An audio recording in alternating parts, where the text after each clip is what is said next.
চৌধুরী সাইমা, আপনার মন্তব্য শুনতে চাই যে আপনি তো গুরুত্বপূর্ণ দায়িত্বে আছেন, সরকারি কর্ম কমিশনের সদস্য আপনি। এখন আসলে আমরা তো আপনি যে আলাপটি হলো এর মধ্য দিয়ে আমরা এটা বুঝতে পারি যে প্রথমে যে সিদ্ধান্তটা জরুরি ছিল সেই সিদ্ধান্তটা হয়তো যে কোনো কারণে নিতে পারেনি সরকার। আপনার কি মনে হয় যে আমরা কি আসলে এই জটিলতা থেকে বের হতে পারবো? কিভাবে বের হব? মানে নতুন নিয়োগ দিয়ে, একাধিক নিয়োগ দিয়ে এবং আগে যারা ছিল যাদের বিরুদ্ধে প্রশ্ন আসে তাদেরকে সরিয়ে এটা সমাধান কিনা?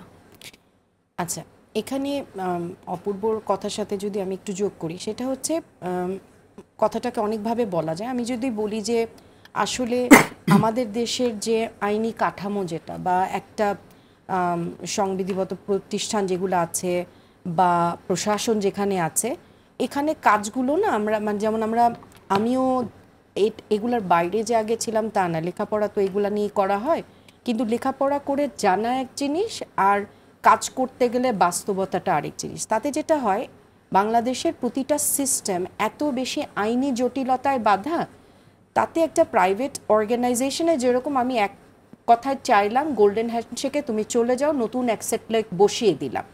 এখানে দুইটা চ্যালেঞ্জ হয়। আপনি এখানে কোনো কাঠামোতেই এইরকম চাইলেই আইনি জটিলতার কারণে কিন্তু আপনি সরাতে পারবেন না, আনতে পারবেন না। এখন আইনি জটিলতাটা কেন? আইনের যে কমপ্লিকেটেড ছিল আগেই পুরনো সিস্টেম, এবং সেই আইনগুলোকে আবার বিভিন্ন সময় বিভিন্ন ধাপে ম্যানিপুলেট করা হয়েছে। এখন প্রশ্ন যদি হয়, আমি এটা যে সরকারকে ডিফেন্ড করছি তা না, আমি কাজের আমার ক্ষেত্রটা যতটুকু সেইটুকু নিয়ে আমি বলতে পারি। সেটা হচ্ছে আইনি পরিবর্তন করতে গেলে কিন্তু আপনার সংসদ লাগবে। হ্যাঁ, তো ওই জায়গায় অনেক কাজ, যেমন আমি আমার জায়গাগুলো জানি, আমি পাবলিক সার্ভিস কমিশনের কথা বলতে গেলে যেটা দেখি যে কাজ করতে গিয়ে অনেক ধরনের ইন্টেনশনাল ম্যানিপুলেশন যেগুলাতে হয়েছিল, সেগুলাতে কাজ করতে গিয়ে এই আইনি জটিলতাটা কিন্তু হয় যে চাইলেই সহজ চাচ্ছি, আপনি আমাকে বলেন এক্ষুনি ভেঙে চুরে নতুন একটা করে দিব, কিন্তু এটা সম্ভব না। স্পেসিফিক যদি বলেন ঠিক কোন কোন জিনিস চাইলে সম্ভব হয় না?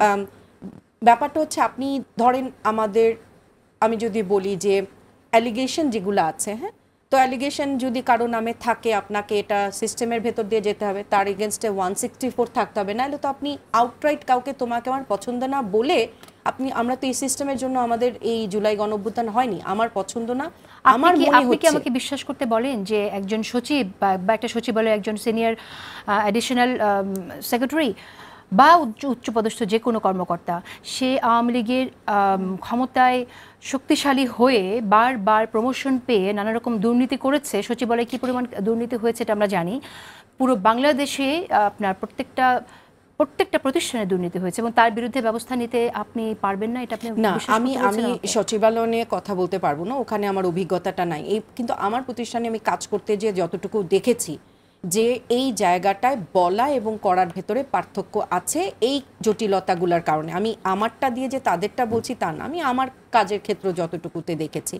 এখন ওই যে বলছিলাম যে সমস্যাটা কোথায় আছে, সমস্যাটা আপনি গত 15 বছরে যেটা হয়েছে যে সিন, আমি সরিয়ে যাদেরকে পাইপলাইন থেকে তুলবো, যে সিন পাইপলাইনেও কিন্তু ওরা একই রকম বসিয়ে রেখেছে। বাংলাদেশে 15 বছর ধরে বিভিন্ন লেয়ারে 15 বছরে যে সিন মেধার মূল্যায়ন হয় নাই, এবং কোনো প্রতিষ্ঠান বলতে আমি শুধু সচিবালয়, কোনো প্রতিষ্ঠান মানে বলছি না, প্রাইভেট জায়গাগুলাতে ওরা তো কোনো অংশকে, একটা দেশের যে কাঠামো, কোনো কাঠামোকে ওরা বাদ রাখে। এখন এদের হাতে কি আগামী 15 বছর থাকবে না?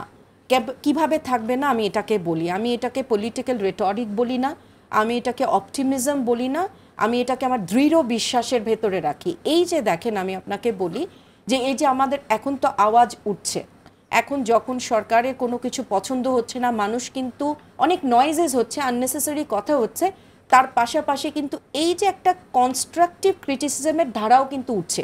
সমস্যাটা কোথায় জেসিন দেখেন, সমস্যাটা হচ্ছে বাংলাদেশের মানুষ, আমি বলি অনেকাংশে আমরা গণতান্ত্রিক চর্চায় কিন্তু অভ্যস্ত না এবং শিক্ষিতও না। আমাদের গণতন্ত্র মানেও যে তার একটা প্যারামিটার থাকে, গণতন্ত্র মানে যে প্রত্যেকটা রাষ্ট্রের প্রতিটা নাগরিকের যে একটা রাইটস অ্যান্ড রেসপন্সিবিলিটি আছে। জেসিন, আমরা শিক্ষিত মানুষ, সার্টিফিকেটে অনেকে শিক্ষিত বলি, কিন্তু আমরা জানি না গণতান্ত্রিক চর্চাটা কি, একটা দেশকে কাজ করতে গেলে সহনশীলতা কি। এখন অসহিষ্ণু একটা গ্রুপ যারা চরম বৈষম্যের শিকার, তার সাথে চলে আসে। এখন তো আপনার বলবেন যে সব জায়গা থেকে মানুষ তার ক্ষোভের সাথে ওই যে দুর্নীতি আর নীতির মাঝখানে একটা ক্রিটিক্যাল টাইমে আমরা বসে আছি। অনেক কিছুই এখনো করা যেত, সেখানে আমরা যদি বলি যে আমাদের সকলের কিছুটা ব্যর্থতা আছে, আবার অত দ্রুত সম্ভব না। আপনার প্রশ্নের জাস্ট এক লাইনে একটা উত্তর দিচ্ছি যে কেন আমি মনে করছি যে সম্ভব। আমরা আমাদের প্রতিষ্ঠানের কথা যদি বলি, আমি আমার পাবলিক সার্ভিস কমিশনের কথা বলি, আমরা তো চেষ্টা করছি মেধার মূল্যায়নের, তো সেখানে তো আলহামদুলিল্লাহ সম্ভব হচ্ছে। কিন্তু মেধার মূল্যায়নের চেষ্টা অবশ্যই করছেন, কিন্তু আমরা মাঝখানে এরকম একটা খবর দেখলাম যে যথেষ্ট মেধাবীদের না পাওয়ার জন্য অনেক পদে নিয়োগ দেওয়া যাচ্ছে না। এখন কেউ যদি ধরে নেন, আপনি আমাকে বলেন যে আমি মেধার মূল্যায়নে আমি এখনো স্যাটিসফাইড কিনা, আমি স্যাটিসফাইড না জিসিন। স্যাটিসফাইড না কি জন্য আমি বলি, সেটা হচ্ছে আমি যে সিলেবাসটা দিব শিক্ষা ব্যবস্থায়, যে আমি কঠিন একটা সিলেবাস দিয়ে বসে রইলাম যে এই একটা দেশের আমলাতন্ত্রে যারা যাবে তাদেরকে এই কঠিন পরীক্ষাটা দিয়ে যেতে হবে, কিন্তু আমাকে বাস্তবতাটাও তো বুঝতে হবে। প্রাইমারি শিক্ষা কীরকম কোল্যাপস করেছে, এটা কি তাদের সাথে হঠাৎ করে একটা পরিবর্তন অন্যায় হবে না? আমি তাদেরকে কোনো রকম তৈরি করি নাই তো। সিভিল সার্ভিসের রিক্রুটমেন্টে যেই ধরনের আসা উচিত, আমরা বলতে পারি রাতারাতি আমরা পরিবর্তন সম্ভব না। বলছেন আমাদের প্রয়োজনের তুলনায় মেধাবী কম। মেধাবী অনেক আছে জেসিন, কিন্তু তৈরি করে নাই রাষ্ট্র গত 15 বছরে। একটা ছোট বাচ্চা, সে সৃজনশীলতার নামে যে ধরনের একটা রসিকতা করা হয়েছে রাষ্ট্রের সাথে, তো তাকে আমি কি মেধাবী নাই এই কথাটা আমি বলবো না। তা না হলে বাংলাদেশ এত বৈষম্যের উপরও দাঁড়িয়ে থাকতে পারতো না। যথেষ্ট মেধাবী দেশে আছে, কিন্তু আরও যেখানে মেধাটা পৌঁছাতে পারতো, যেখানে যেতে পারতো, সেটা হয়নি। তবে এই যে নিয়োগ প্রক্রিয়াগুলোর ভেতরে কিছুটা পরিবর্তন আমরা আনতে পেরেছি, এবং সামনে ইনশাল্লাহ আরও পরিবর্তন আসবে বলে আমি আশা করছি। আমার ক্ষেত্রটাতে আমি বলছি।